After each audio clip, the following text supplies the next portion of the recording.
Welcome to the MGS calibration training video series.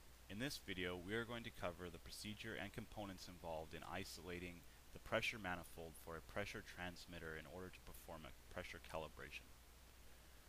The purpose of a pressure manifold is to isolate the transmitter in order to perform a calibration or to service the transmitter. It is also used to blow down the transmitter, meaning to let all of the air out of the manifold while the transmitter is online. This ensures an accurate and stable reading. There are three key components to a manifold. The isolation valve. It is used to isolate the transmitter from the process in order to perform a calibration or to service the transmitter. The vent valve.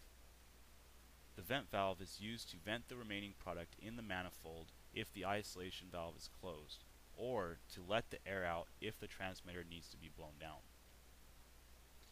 The vent port. The vent port is where the product is released if the vent valve is opened. This usually has a threaded plug in it. To perform a calibration, close the isolation valve first. This isolates the transmitter. Next, remove the vent port plug. Then open the vent valve. Always remember to remove the vent plug before opening the vent valve. If there is pressure in the line and you open the vent valve before removing the plug, the product in the line will spray out while removing it. This is especially hazardous while doing an ammonia or fuel line pressure calibration.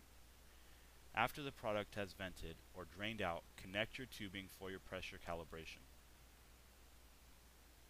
Remember to use Teflon tape if the fittings are stainless steel.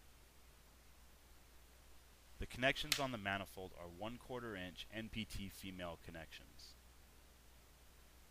Connect your 1/4 inch NPT to 1/8 inch tube, or 1/4 inch NPT to 1/4 inch tube connection to the manifold.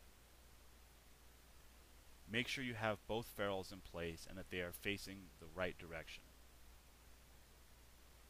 The ferrule should always be pointed towards the connection, and the cone goes first, meaning that the smaller end of the coned ferrule is facing the manifold and the smaller inner ring on the flat ferrule faces the cone. You can see the tubing connection videos for further instructions on this topic. So to perform a calibration, close the isolation valve, remove the cap to the vent port, open the vent valve, and make your connection.